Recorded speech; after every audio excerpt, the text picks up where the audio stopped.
नमस्कार साथियों।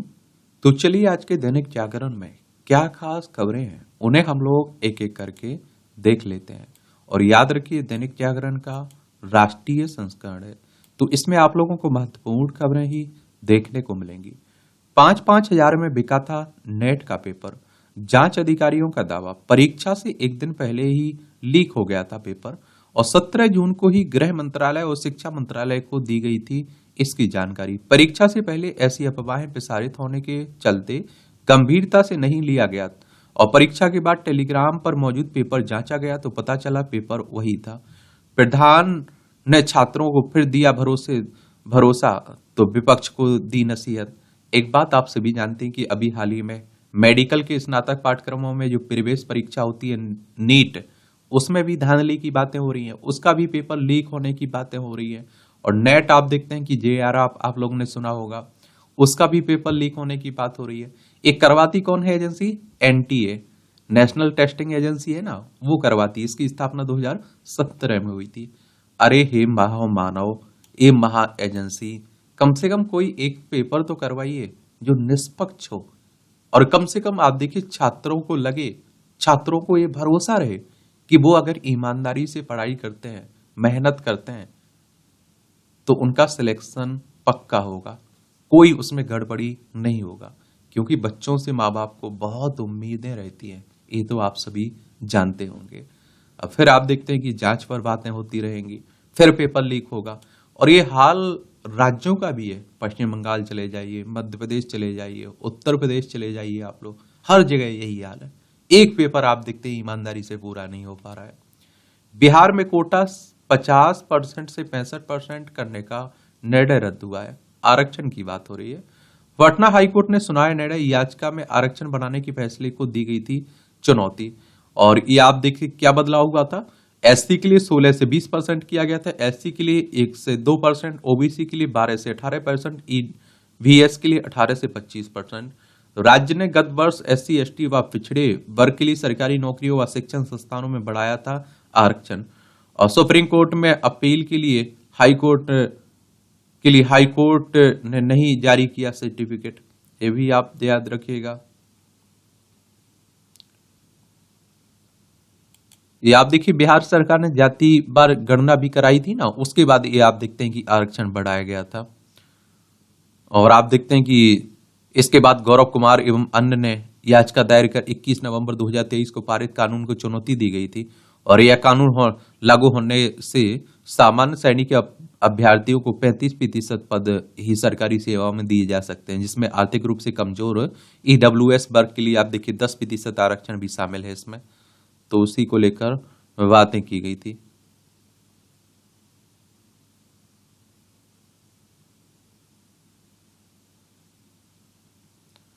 ये आप देखते हैं कि वरीय अधिवक्ता मृगांक मौली और समीर कुमार ने सुप्रीम कोर्ट संवैधानिक पीठ द्वारा पारित निर्णयों के संबंध में कहा कि आरक्षण सीमा 50% से अधिक नहीं बढ़ाई जा सकती है। सुप्रीम कोर्ट ने इंदिरा साहिनी मामले में आरक्षण की सीमा पर 50% का प्रतिबंध लगाया था। और अधिवक्ता दीनू कुमार ने कोर्ट को बताया था कि सामान्य वर्ग में EWS के लिए 10% आरक्षण रद्द करना संविधान की धारा 14 और 15(6)B के विरुद्ध है।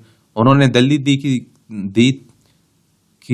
थी कि जब जातिवाद सर्वे के बाद जातियों के अनुपातिक आधार पर आरक्षण का निर्णय लिया गया, न कि सरकारी नौकरियों में पर्याप्त प्रतिनिधित्व के आधार पर। और एक बात और आपको बताऊं, देखिए कि 50% सीमा तय की गई थी ना इंदिरा साहिनी मामले में, तो इन राज्यों को मालूम रहता है। जैसे आप देखिए पश्चिम बंगाल, आप देखिए झारखंड चले जाइए, वहां भी बढ़ाने की बात हो रही है। आप देखिए महाराष्ट्र भी चले जाइए, वहां भी बढ़ाने की बात हो रही है। और आपने देखा होगा कि छत्तीसगढ़ में भी अभी सुप्रीम कोर्ट और कोर्ट में नहीं टिक पाएगा, कोर्ट रद्द कर देगा। तो इस पर भी बड़ी राजनीति होती है रिजर्वेशन पर। अब आप देखिए नीतीश कुमार तो कह रहे थे कि हमने तो कर दिया भाई, वोट बैंक के लिए उन्होंने इस तरह के काम किए, उन्हें वोट मिला भी, लेकिन आगे चलकर उन्हें मालूम था कि ये रद्द हो जाएगा कोर्ट में। मनी लॉन्ड्रिंग मामले में केजरीवाल को मिली नियमित जमानत। आबकारी घोटाले में बेल बॉन्ड स्वीकार करने के लिए ईडी को की 2 दिन की अवधि तय करने की मांग अदालत ने ठुकराई। ईडी ने कहा कि मुख्यमंत्री के खिलाफ हम हवा में जांच नहीं कर रहे, हमारे पास मामले में ठोस सबूत हैं। देखिए एक बात और बताऊं, दिल्ली के मुख्यमंत्री हैं, दिल्ली में की बात करें तो केंद्र शासित प्रदेश है। विधानसभा में 70 सीटें, राज्यसभा में 3 सीटें, राज्यसभा में 3 सीटें, लोकसभा में 7 सीटें हैं। और अरविंद केजरीवाल यहाँ के चीफ मिनिस्टर हैं। ईडी यानी कि इन्फोर्समेंट डायरेक्टरेट की बात हो रही, प्रवर्तन निदेशालय की, इसकी स्थापना 1 मई 1956 में हुई थी। नई दिल्ली में इसका हेडक्वार्टर देखने को मिलेगा। जो शराब नीति आई हुई थी ना, उसी के मामले में आप देखिए अरविंद केजरीवाल को भी जेल जाना पड़ा। 8 लोकसभा सीटों के 92 पोलिंग बूथों पर होगी ईवीएम की जांच। विभिन्न राजनीतिक दलों की शिकायत के बाद चुनाव आयोग ने दिया आदेश। और इनमें आप देखिए करनाल सीट के 4 और फरीदाबाद सीट के 2 बूथ भी शामिल है। आंध्र प्रदेश व उड़ीसा की 3 विधानसभा सीटों पर भी ईवीएम की होगी जांचें। एक और आपको बता दूं, ईवीएम यानी कि इलेक्ट्रॉनिक वोटिंग मशीन की बात हो रही है। और चुनाव आयोग की बात करें तो इलेक्शन कमीशन ऑफ इंडिया की बात हो रही है। भारतीय निर्वाचन आयोग एक संवैधानिक संस्था है। संविधान के अनुच्छेद 324 के तहत इसकी स्थापना की बात की गई है। और आप देखिए 25 जनवरी 1950 में स्थापना हुई थी। 25 जनवरी को आप लोग मतदाता दिवस मनाते हैं। नई दिल्ली में इसका हेडक्वार्टर देखने को मिलेगा। सुकुमार सेन पहले मुख्य चुनाव आयुक्त थे। वर्तमान में कौन है ये आप लोग बताइए। बंगाल के राज्यपाल सीबी आनंद बोस बोले, मैं कोलकाता पुलिस के साथ सुरक्षित नहीं। राज्य सरकार के साथ तनातनी के बीच राज्यपाल का आरोप, कहा सीएम को बताने के बावजूद नहीं हुई कोई कार्रवाई। राजभवन में आप देखिए राजभवन में माना बंगाल का मना, ये आप देखिए बंगाल का स्थापना दिवस। एक बात तो आप लोगों ने देखी होगी, ये नोटिस किया होगा, जब केंद्र में किसी और की सरकार रहती है, राज्य में किसी और पार्टी की सरकार रहती है, तो फिर वहां राज्यपाल और मुख्यमंत्री की भी काफी तनातनी चलती रहती है। इसी तरह आप लोग अभी कर्नाटक में चले जाइए, इसी तरह केरल में चले जाइए, तमिलनाडु में चले जाइए और पंजाब में चले जाइए। लेकिन कभी अभी आपने उत्तर प्रदेश और मध्य प्रदेश में नहीं देखा होगा, क्योंकि मध्य प्रदेश में बीजेपी की सरकार है और केंद्र में बीजेपी की सरकार है। देखिए पश्चिम बंगाल आपको देखने को मिल जाएगी। कोलकाता इसका राजधानी है। इसकी सीमा उड़ीसा, झारखंड, बिहार, सिक्किम और असम से लगती है। अंतर्राष्ट्रीय सीमा नेपाल, भूटान, बांग्लादेश यानी कि 3 देशों से लगती है। विधानसभा में 294 सीटें हैं, राज्यसभा में 16 सीटें हैं, लोकसभा में 42 सीटें हैं। 88,752 वर्ग किलोमीटर में फैला हुआ है। सीवी आनंद बोस यहाँ की राज्यपाल है और ममता बनर्जी यहाँ की मुख्यमंत्री आपको देखने को मिलेंगी। भारत के हठयोग से दुनिया बन रही निरोग, ये मोदी सरकार के प्रयासों से ही 21 जून को मनाया जाने वाला लगा है अंतर्राष्ट्रीय योग दिवस। आज श्रीनगर में डल झील के किनारे 7,000 लोगों के साथ पीएम मोदी योगा करेंगे। इस वर्ष के अंतर्राष्ट्रीय योग दिवस की थीम क्या रखी, खुद और समाज के लिए। ये जरूर याद रखिएगा। एक बात आप लोगों को और बता दूं, देखिए कि इस तरह के जो दिवस मनाए जाते हैं उनके बारे में एक सामान्य जानकारी आपको जरूर याद रखना चाहिए, क्योंकि इनसे क्वेश्चंस पूछ लेता है। इस बार की थीम क्या रखेगी, खुद और समाज के लिए योग। 170 से अधिक देशों में करोड़ों की संख्या में लोग आज करेंगे योगाभ्यास।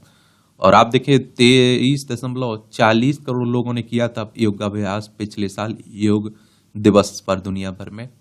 एक और आपको बता दूं, हठ योग से 2014 में संयुक्त राष्ट्र ने जब 21 जून को आधिकारिक रूप से अंतर्राष्ट्रीय योग दिवस मनाने की घोषणा की थी, तब से संयुक्त राष्ट्र के सभी सदस्य देशों में योगा की महत्ता और लोकप्रियता सिर चढ़कर बोलने लगी है।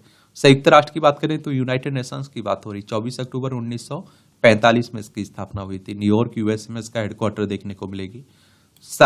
शारीरिक व मानसिक सेहत के लिए योग होता है फायदेमंद। मैं कहता हूं करते रहा करिएगा, एक तरह से ध्यान। शारीरिक और मानसिक सेहत के लिए योग बहुत बेहद फायदेमंद है। यह शरीर को न केवल रोग मुक्त बना रखता है, बल्कि मन को भी शांत करने में मदद करता है। भारत ने योग को अंतर्राष्ट्रीय स्तर पर पहचान दिलाई।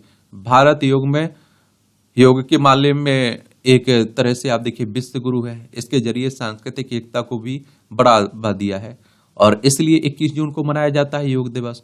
योग दिवस हर वर्ष 21 जून को मनाया जाता है। यह दिन तय करने का भी खास वजह है। असल में आप देखिए 21 जून को साल का दिन सबसे लंबा दिन होता है। इसके बाद सूर्य धीरे धीरे दक्षिणायन होने लगता है और इस दिन को आध्यात्मिक और योग के लिए खास माना जाता है। इसी वजह से आप देखिए योग दिवस के लिए 21 जून की तारीख तय की गई थी। अभी आप देखिए T20 हो रहा है। भारत की अफगानिस्तान पर बड़ी जीत। और T20 विश्व कप के सुपर 8 चरण के पहले मैच में भारतीय टीम 47 रन से जीती। T20 विश्व कप पहली बार कब हुआ था, ये आप लोग नीचे बताइएगा। आप लोगों से जो सवाल पूछे जाते हैं उनका जवाब जरूर दिया करिएगा आप लोग। अब आप देखिए, ये राष्ट्रीय राजधानी से जुड़ी खबरें हैं। -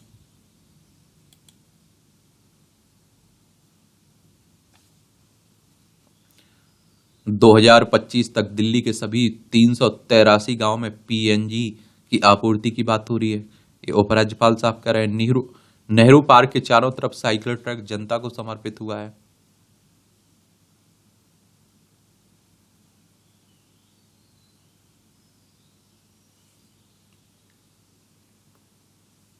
अगले वर्ष समाप्त हो रहा है 29 वर्ष पुराना यमुना जल वितरण समझौता, और सभी राज्य अपनी आवश्यकता बताते हुए कर रहे हैं अधिक जल की मांग। दिल्ली को अधिक पानी लेने के लिए करना होगा प्रयास इसके लिए। ये आप देखिए, राजस्थान को मिलेगा पानी। ये 1994 के समझौते के अनुसार राजस्थान के हथनी कुंड बैराज 1917 क्यूसेक पानी उपलब्ध कराना था। हरियाणा के साथ विवाद के कारण राजस्थान को उसके हिस्से का पानी नहीं मिल रहा था, लेकिन केंद्रीय हस्तक्षेप से दोनों राज्यों के बीच विवाद सुलझ गया है। देख रहे हैं, राज्यों के बीच भी विवाद चलता रहता है। ये आप देखिए, राष्ट्रीय हरित न्यायाधिकरण द्वारा नियुक्त यमुना निगरानी समिति ने राष्ट्रीय जल विज्ञान संस्थान रुड़की द्वारा तैयार रिपोर्ट के अनुसार पूरे वर्ष में नदी में पर्यावरण प्रवाह के सुनिश्चित करने के लिए उत्तराखंड, हिमाचल प्रदेश, उत्तर प्रदेश, हरियाणा, दिल्ली के बीच 1994 के जल बंटवारे के समझौते पर पुनर्विचार करने की सिफारिश की है। इस समय यमुना से हथनी कुंड बैराज में 78.5%, पश्चिम पूर्वी यमुना नहर में आप देखिए 13% पानी है, और यमुना नदी के मात्र 8% पानी रह गया है।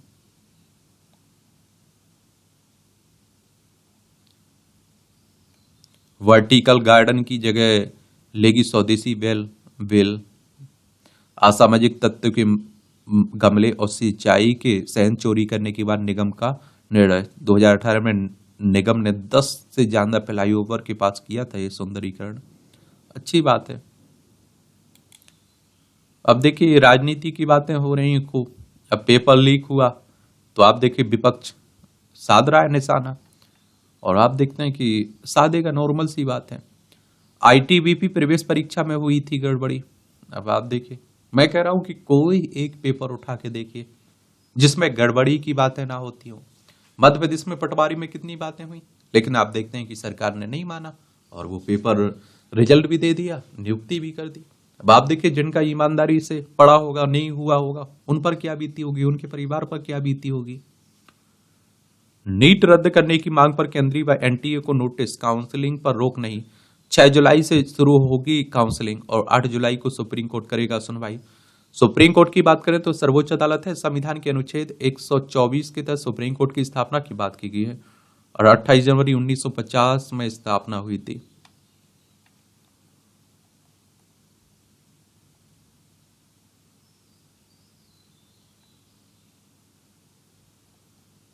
वो ये एक दूसरे पर आरोप प्रत्यारोप खूब लगा रहे हैं।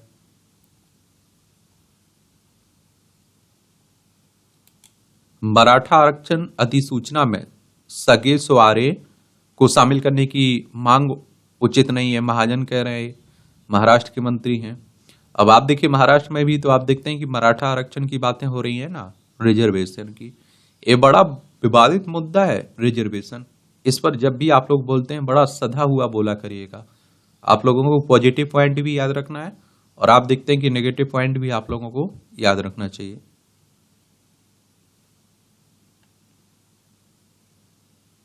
इस सूरमा पाड़ी ने संभाला उड़ीसा विधानसभा अध्यक्ष का कार्यभार। ये आप देखते हैं कि अभी हाल ही में उड़ीसा में भी चुनाव हुए थे ना विधानसभा के। और देखिए, विधानसभा चुनाव की बात करें तो आप सभी जानते हैं कि डायरेक्ट जनता मतदाताओं के द्वारा होते हैं। अगर आपकी उम्र 18 साल हो चुकी तो वोटर सूची में आपका नाम जुड़ चुका होगा, आप लोग वोट डालने भी जाते होंगे। पहले 21 साल हुआ करती थी वोट डालने की उम्र, फिर इसे घटाकर 18 साल कर दिया गया था 61वें संविधान संशोधन के द्वारा। अगर आपको चुनाव लड़ना है विधानसभा का तो आपकी उम्र कम से कम 25 साल होनी चाहिए। अधिकतम उम्र की कोई सीमा नहीं रखी गई है। विधानसभा में उड़ीसा में कितनी सीटें हैं? 47 सीटें आपको देखने को मिल जाएंगी। 147 कितनी? 147 सीटें हैं उड़ीसा में विधानसभा में। राज्यसभा में 10 सीटें, लोकसभा में 21 सीटें। 1,55,707 वर्ग किलोमीटर में फैला हुआ है। रघुवर दास यहाँ के राज्यपाल हैं। मुख्यमंत्री है मोहन चरण मांझी। ये आप देखिए इसकी सीमा पश्चिम बंगाल, झारखंड, छत्तीसगढ़ और आप देखिए आंध्र प्रदेश से लगती है। विधानसभा अध्यक्ष का चुनाव आप देखते हैं कि विधानसभा सदस्यों के द्वारा ही होता है और विधानसभा के सदस्यों में से ही होता है, ये भी याद रखें। कानून की जानकार भी है उड़ीसा विधानसभा अध्यक्ष, ये भी याद रखें। होम साइंस गृह विभाग में स्नातक और विधि स्नातक सुरमा पाड़ी 1998 में भाजपा में शामिल हुई थी और 1998 से 2000 तक प्रदेश भाजपा महिला मोर्चा की अध्यक्ष भी रही हैं। और इसके बाद आप देखिए 2002 में 2 साल के लिए भाजपा महिला मोर्चा की राष्ट्रीय अध्यक्ष नियुक्त की गई। यह पहली बार 2004 के चुनाव में रानापुर विधानसभा सीट से विधायक निर्वाचित हुई थी।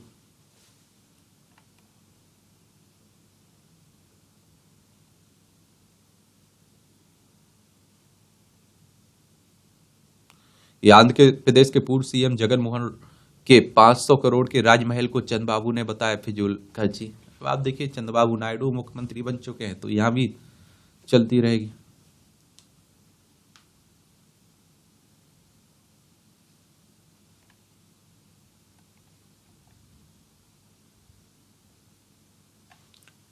केंद्र की ओर से एमएसपी बढ़ोतरी किसानों के साथ धोखा है। डल्लेवाल कह रहे हैं संयुक्त किसान मोर्चा गैर राजनीतिक ने कहा कि हम एमएसपी नहीं, एमएसपी कानूनी गारंटी की बात हो रही है। अभी हाल ही में आप देखते हैं कि एमएसपी तय की गई है ना, तो उसी की बात हो रही है। और देखिए किसान एमएसपी पर गारंटी की बात कर रहे हैं। भैया आपने सरकार ने तय कर दी है एमएसपी के दाम, लेकिन आप देखिए कितने लोग सरकारी दामों पर अपनी फसल बेच पाते हैं, ये मायने रखता है।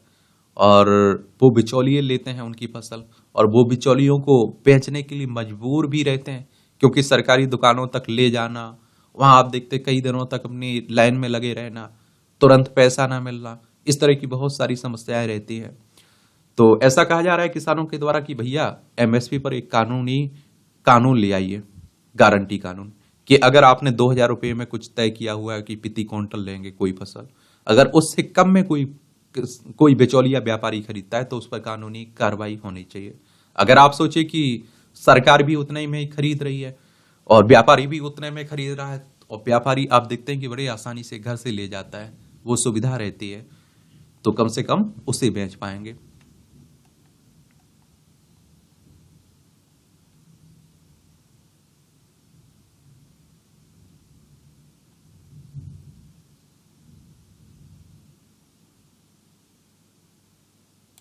जम्मू कश्मीर में जल्द होंगे चुनाव, बहाल होगा राज्य का दर्जा, ये आप देखिए मोदी जी कह रहे हैं।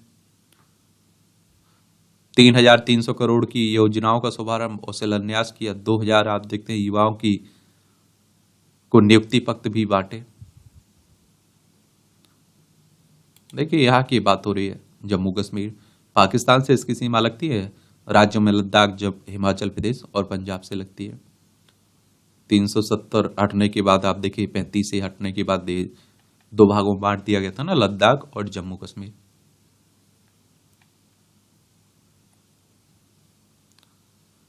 ये जांच रिपोर्ट में मालगाड़ी चालक दल की बड़ी चूक की बात हो रही है। अभी हाल ही में कंचनजंगा एक्सप्रेस दुर्घटना हुआ था ना, तो उसी में आप देखिए ऐतिहासिक क्षण, विश्व के सबसे ऊंचे रेलवे के आर्च पुल से होकर गुजरी ट्रेन। ये आप देखिए संगलदान से पहली बार 86 स्टेशन पहुंची ट्रेन, ट्रायल रन सफल। लोगों ने भारत माता की जय घोष से किया ट्रेन का स्वागत। अब आप देखिए कुछ ट्रैक के पास पड़ते कई गांव के लोग ट्रेन देखने आए। एक रियासी में बना विश्व का सबसे ऊंचा रेलवे का यह आर्च पुल, एक पुल एफिल टावर से 35 मीटर ऊंचा है। पुल के लिए पिलर की नींव से ऊंचाई 103.26 मीटर और जमीन के ऊपर का भाग 95 मीटर है। वहीं पिलर कुतुब मीनार से 22 मीटर ऊंची है। 86 की कोडी में एक हाल्ट स्टेशन भी होगा, ताकि अगर यात्री चाहे तो वहां उतरकर पुल और आसपास के नजारे को कैमरे में कैद कर सके। और रियासी स्टेशन 2 सुरंगों के बीच है और जब ट्रेन खड़ी होगी तो कुछ हिस्सा सुरंग में और कुछ हिस्सा पुल पर होगा।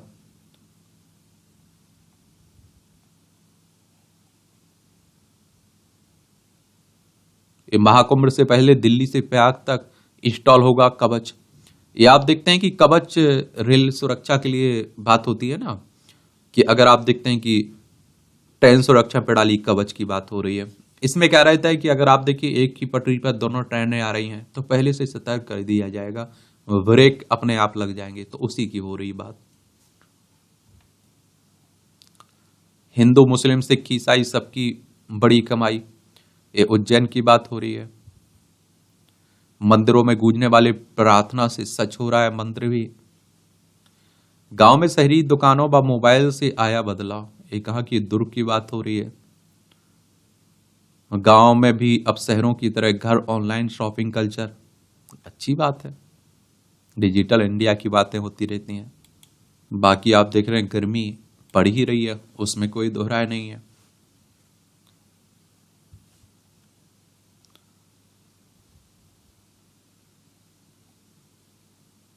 या आप देखिए भर्तृहरि महताब को नियुक्त किया गया लोकसभा का प्रोटेम स्पीकर।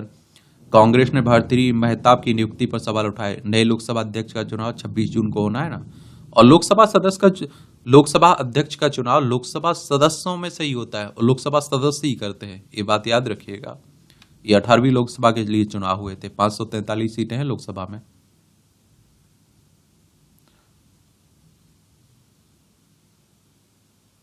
नई श्रेणी के मटेरियल के गुणों का पता लगा, बिजली उत्पादन को मिलेगा इसके बढ़ावा। आज भारत दौरे पर आएंगी शेख हसीना, बांग्लादेश की प्रधानमंत्री की बात हो रही है। देखिए पश्चिम बंगाल, असम, मेघालय, त्रिपुरा, मिजोरम 5 राज्यों की सीमा लगती है। हिंद प्रशांत महासागर में आबाद आवागमन का संकल्प, चीन के कुचक्र से निपटने को भारत, फ्रांस व ऑस्ट्रेलिया आए साथ समुद्री मार्ग पर नियमानुसार आवागमन बनाए रखने पर जोर देंगे।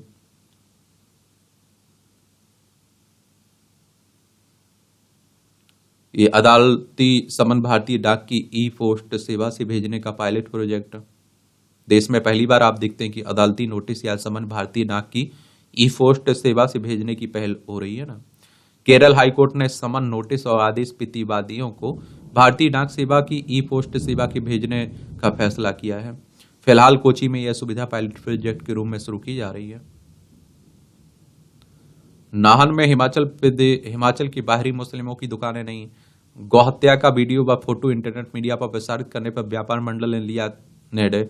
आरोपित को विरुद्ध नाहन व उत्तर प्रदेश के सहारनपुर जिला की पुलिस थाना शामली में मामला दर्ज हुआ है। देख लीजिए, भाजपा नेत्री पर भौंक रहे 2 कुत्तों को लाठियों से पीट कर मार डाला। कुत्ते की क्या औकात जो नेताओं पर भौंके। नेता जान ले लेंगे, देखिए उनके चमचे जान ले लेंगे।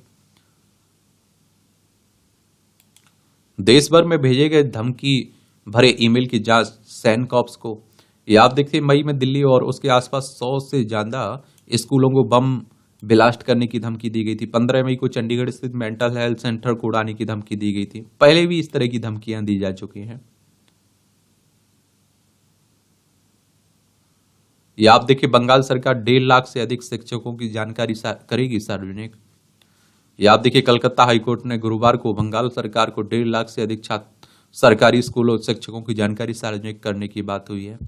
यहाँ भी आप देखते हैं कि काफी बवाल हुआ है, इसमें घोटाले की बात हो रही है। बैंक घोटाले में दिल्ली एनसीआर समेत आप देखिए 25 जगह ईडी के छापे। एमटेक ग्रुप ने बैंकों से लोन लेने के बाद पैसा रियल एस्टेट और अन्य जगह निवेश किया था। दिल्ली के अलावा गुरुग्राम, नोएडा, मुंबई व नागपुर में छापेमारी, कई अहम दस्तावेज भी मिले।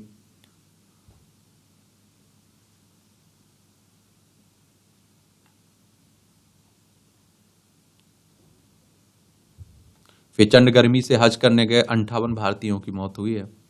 सोचिए, अभी भी हम लोग नहीं जान रहे, जाग पा रहे। लेफ्टिनेंट जनरल एनएस राजा सुब्रमणी थल सेना के अगले उप प्रमुख होंगे।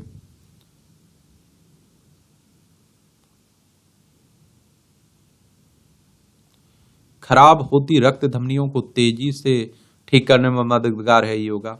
एम्स पीएच FI और London school of hygiene and tropical medicine सहित कई संस्थानों के शोध में हुई इसकी पुष्टि। चलिए, और हृदय की बीमारी से पीड़ित 500 मरीजों पर हो रहा है शोध।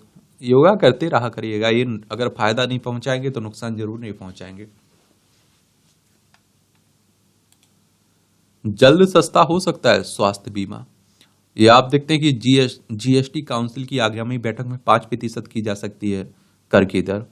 पेट्रोलियम पदार्थों पर फैसला होना मुश्किल है। इसमें पेट्रोलियम पदार्थों को जीएसटी में शामिल करने को लेकर पोर्टल पर नए पंजीयन के लिए आधार के बायोमेट्रिक सत्यापन को बनाया जा सकता है अनिवार्य। बैठक में इन्वर्टेड ड्यूटी को तर्कसंगत बनाने के लिए कई वस्तुओं पर जीएसटी दरें बढ़ाई भी जा सकती हैं। 2017 में जीएसटी आया था ना, उसी की बात हो रही है। तो 17 पैसा टूटकर 2 माह के निचले स्तर पर रुपया। असुरक्षित कर्ज पर कार्रवाई न करने से हो सकती है समस्या, आरबीआई गवर्नर ने कहा। आरबीआई ने की रिजर्व बैंक ऑफ इंडिया की बात हो रही। 1 अप्रैल 1935 में स्थापना हुई थी मुंबई महाराष्ट्र में इसका हेडक्वार्टर देखने को मिलेगा। ईपीएफओ ने अप्रैल में 18.92 लाख सदस्य जुड़े। कर्मचारी भविष्य संगठन से जेएम फाइनेंशियल के लीड मैनेजर बनने पर रोक। ओला इलेक्ट्रिक को सेबी से मिली आईपीओ की मंजूरी। इलेक्ट्रिक दोपहिया निर्माता ओला इलेक्ट्रिक और वेन कैपिटल निवेश वाली कंपनी एमक्योर फार्मास्यूटिकल्स को सेबी से आरंभिक सार्वजनिक निगम के लिए मंजूरी मिल गई है। और देखिए, सेबी की अगर बात करें तो इसके बारे में जरूर याद रखा करेगा, security and exchange board of India की बात कर रहा हूं। इसकी स्थापना कब हुई थी? 12 अप्रैल 1988 में मुंबई महाराष्ट्र में इसका हेडक्वार्टर देखने को मिल जाएगा। भारत में अब तक आप देखिए 3600 से ज्यादा डीप टेक स्टार्टअप की बात हो रही है। निजी कंपनियों को आवंटित होगी ज्यादा कोयला खदानें। उपभोक्ता की इच्छा के विरुद्ध कॉल को माना जाएगा अवांछनीय। कॉल को उपभोक्ता मामलों के मंत्रालय ने अनचाही कॉल पर रोक लगाने के लिए मसौदा प्रस्ताव जारी किया। 21 जुलाई तक हितधारकों से मांगी जाए राय। सभी व्यक्तियों और संस्थाओं पर लागू होंगे दिशा निर्देश।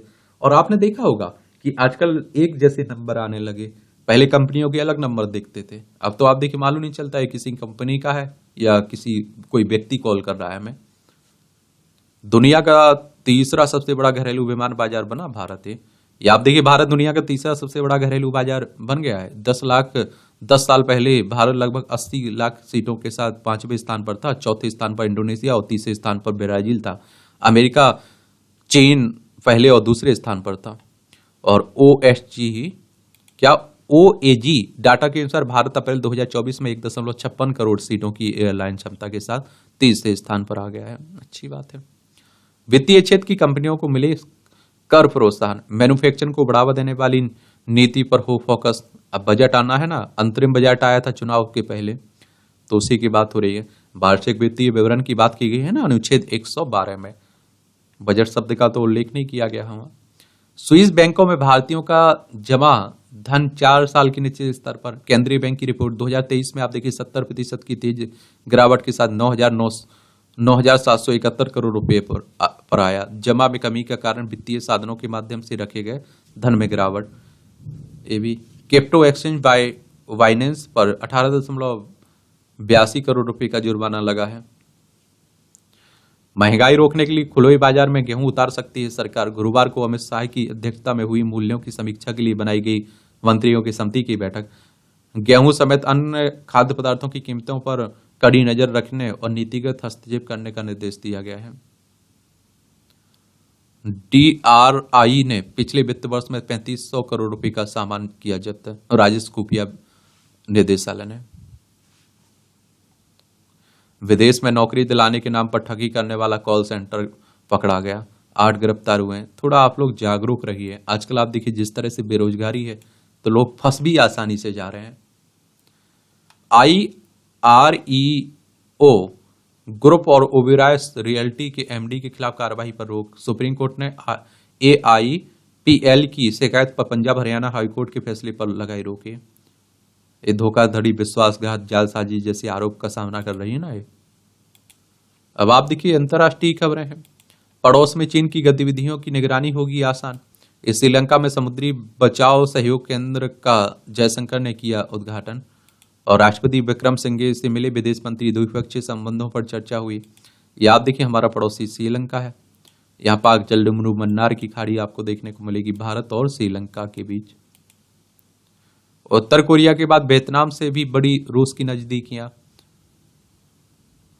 नाटो प्रमुख पद की दौड़ से हटे रोमानियाई राष्ट्रपति, रूटे का रास्ता साफ हुआ है। देखिए नाटो के बारे में जरूर याद रखिए, इस समय काफी चर्चा में भी बना हुआ है नाटो। मैं बात कर रहा हूं the North Atlantic Treaty Organization की। इसकी स्थापना 4 अप्रैल 1949 में हुई थी। ब्रुसेल्स बेल्जियम में इसका हेडक्वार्टर देखने को मिलेगा। एक सैन्य संगठन है, 32 देश इसमें मेंबर हैं। कितने? 32, ये भी याद रखिएगा। निखिल गुप्ता के परिवार ने न्याय के लिए भारत सरकार से मांगी, ये आप देखिए मदद। कहा कि वह सरकार की ओर से अपने नागरिकों को दिए गए अधिकारों और सुरक्षा के हकदार हैं। अमेरिका ने गुप्ता पर लगाया है पन्नू की हत्या की साजिश रचने का आरोप। जातिगत भेदभाव मामले में कैलिफोर्निया की सरकारी इकाई पर जुर्माना लगाया गया है। बाकी उठापटक, अशांति फैली ही दुनिया में। दलाई लामा को वार्ता के लिए राजनीतिक प्रस्ताव में सुधार करना चाहिए, चीन कह रहा है।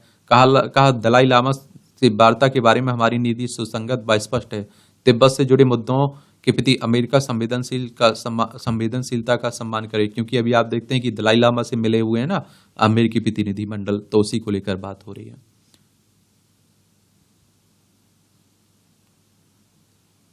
इसरो की अंतरिक्ष यात्रियों को प्रशिक्षण देगा नासा। अंतर्राष्ट्रीय स्पेस एजेंसी स्टेशन पर संयुक्त अभियान के लिए प्रशिक्षण। भारत अमेरिका के अंतरिक्ष क्षेत्र में बढ़ते संबंधों की निगरानी है। देखिए अगर हम बात करें इसरो की, इंडियन स्पेस एजेंसी की बात हो रही है। इसकी स्थापना आप देखेंगे कब हुई थी? 15 अगस्त 1969 में बेंगलोर कर्नाटक में इसका हेडक्वार्टर देखने को मिलेगा।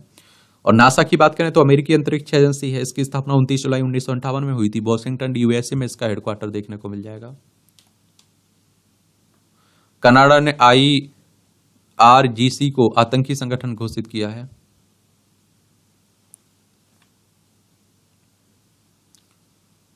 इजराइल के निकट समुद्र में मिला 3300 साल पुराना जहाज। गहरे समुद्र में मिला अब तक का सबसे पुराना जहाज। 14 मीटर लंबा यह जहाज खाद्य सामग्री लेकर जा रहा था, तभी दुर्घटना हो गई थी इसकी।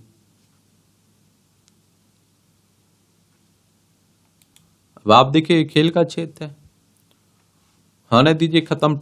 विश्व कप हम लोग जरूर देखेंगे, T20 के बारे में जानेंगे एक सामान्य जानकारी। ये पूर्व तेज गेंदबाज डेविड जॉनसन की बालकनी से गिरकर मौत हो गई है। अंबिता ने दूसरे ही पेशेवर टूर्नामेंट में खिताब जीता। अंबिता नरेंद्र ने अपने दूसरे ही पेशेवर टूर्नामेंट में खेलते हुए गुरुवार को यहां महिला पेशेवर गोल्ड टूर के 8वें चरण का खिताब 7वें शॉट की बढ़त के साथ जीता है। शबनम सभी प्रारूपों के भारतीय टीम में शामिल हुई। दक्षिण अफ्रीका के विरुद्ध चल रहे घरेलू सीरीज के लिए मध्यम गति की गेंदबाज शबनम शकील को भारतीय महिला टीम में शामिल कर लिया गया। स्थल के मुआवने के लिए चेन्नई जाएंगे फिडे अधिकारी। अंतर्राष्ट्रीय शतरंज महासंघ की 2 सदस्यीय टीम। चोट के कारण मरे का विंबलडन में खेलने पर संदेह है। एंडी मरे की बात हो रही है। ओलंपिक के लिए 20 दिन पहले जाएंगे भारतीय रोवर। बांग्लादेश ने कानपुर चेन्नई में टेस्ट खेलेगा भारत है। या आप देखिए स्कॉटलैंड के साथ 1-1 से ड्रा खेलने में स्विट्जरलैंड 4 अंकों के साथ दूसरे स्थान पर। साकिरी के गोल से स्विट्जरलैंड ने खेला ड्राई। जॉबिक ने टाली सर्बिया की हार। तो ये खेल के क्षेत्र कौन खिलाड़ी का संबंध किससे है, क्या उपलब्धियां रही हैं, एक खेल के बारे में एक सामान्य जानकारी रखा करिएगा।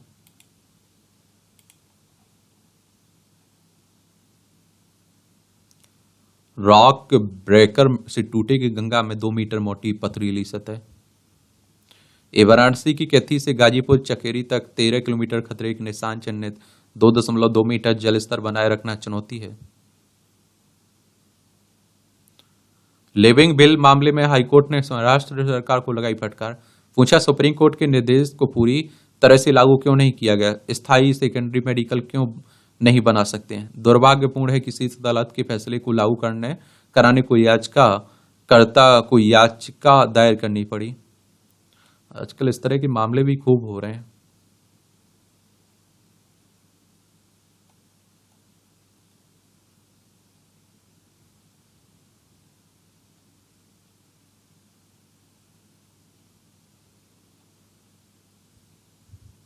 यहाँ भी आप लोगों को जनरल नॉलेज की जानकारी मिल जाती, परीक्षा के पॉइंट व्यू से भी पॉइंट मिल जाते हैं। अमेरिका में लगाया गया समुद्र से पेयजल बनाने का पहला संयंत्र। पानी तो हमारे पास बहुत है, लेकिन आप देखते हैं कि क्या रहता है, पीने लायक नहीं रहता है। 1961 में आज ही टेक्सास के फ्री पोर्ट में समुद्री जल को पीने योग्य बनाने के लिए पहला स्वतंत्र एक तरह से संयंत्र स्थापित किया गया था। एक दिन में लगभग 10 लाख गैलन पानी शुद्ध करने में सक्षम संयंत्र को डाउ केमिकल कंपनी ने $15 लाख की लागत से एक वर्ष से भी कम समय में बनाया था। विमान से पैराशूट छलांग लगाने वाली पहली महिला बनी जॉर्जिया। 1913 में आज ही अमेरिका की जॉर्जिया ब्रॉडबेक विमान से सफल पैराशूट छलांग लगाने वाली पहली महिला बनी थी।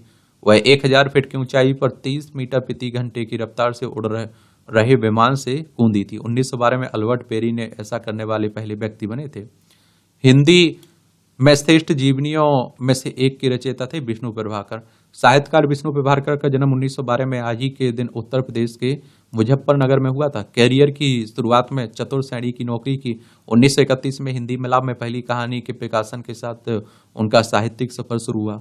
उपन्यास अर्धनारीश्वर के लिए 1993 में साहित्य अकादमी पुरस्कार मिला। उनकी रचना उपन्यासकार शरद चंद्र चटर्जी की जीवनी आवारा मसीरा अब तक की सर्वश्रेष्ठ हिंदी जीवनी में गिनी जाती है। ढलती रात, स्वप्नमयी, संघर्ष के बाद उनकी प्रमुख कृतियां हैं। या आप देखिए, एआई से कैंसर का पता लगा सकेंगे डॉक्टर। 13 प्रकार के कैंसर की पहचान करने परीक्षण के बीच संयोजन का मॉडल तैयार। और बायोलॉजी मेथड्स एंड जर्नल में प्रकाशित हुआ। 4 आधार पैटर्न डीएनए को एनकोड कर जांच और निदान होगा आसान। 98.2% सटीकता पाई गई प्रोस्टेट कैंसर के परिणाम में। हर कोशिका में लाखों डीएनए मिथाइल चिन्ह, प्रत्येक कोशिका में लाखों डीएनए मिथाइलेशन चिन्ह होते हैं। और आप देखिए, पेपर के मुख्य लेखक समित समराजीवा ने कहा कि इस मॉडल के जरिए कंप्यूटेशनल तरीके अधिक विविध डाटा पर बेहतर प्रशिक्षण और आप देखिए क्लिनिकल में कठोर परीक्षण के माध्यम से अंततः एआई मॉडल प्रदान करेंगे जो डॉक्टरों को कैंसर का सीख पता लगाने और जांच करने में मदद कर सकते हैं। ट्रैफिक से बचने के लिए चुनी हेलीकॉप्टर की सवारी। वॉशिंगटन की बात है। अब किसी मरीज में स्ट्रोक की सेकंडों में हो सकती है पहचान। अनुसंधान कह रहा है बुजुर्गों के लिए आरा डांस स्टाइल। जापान में बुजुर्गों को स्वस्थ और फिट रखने के लिए आरा स्टाइल डांस की शुरुआत की गई, जिसमें आप देखिए 70 वर्ष से अधिक उम्र के पुरुष व महिला दोनों शामिल हैं। जीवन की इस नई पारी पर भरपूर आनंद ले रहे हैं। शास्त्रीय जापानी नृत्य की उत्साद सुरुवाका ने बुजुर्गों के खिलाफ इसे शुरू किया और धीरे धीरे यह लोकप्रिय रही है। और जापान दुनिया का ऐसा देश है जहां बुजुर्गों की वृद्धि पर दर दुनिया में सर्वाधिक मानी जाती है। ये मूवियों से जुड़ी खबरें हैं। पढ़ना हुआ करे तो पढ़ लिया करिएगा, छोड़ना हुआ करे तो छोड़ दिया करिएगा। और इस तरह से आप देखेंगे कि आज के न्यूज़पेपर की कहानी खत्म हो जाती है और जो न्यूज़ की खबरें रहती हैं उनके बारे में हम लोगों ने बात कर ही ली है। आपका कोई सुझाव हुआ करे मेरे लिए, सवाल हुआ करे तो आप लोग जरूर बताया करिएगा। ईमानदारी से तैयारी करिए, मेहनत करिए, पॉजिटिव रिजल्ट ही रहेगा अगर ये सब करते हैं आप लोग तो। धन्यवाद।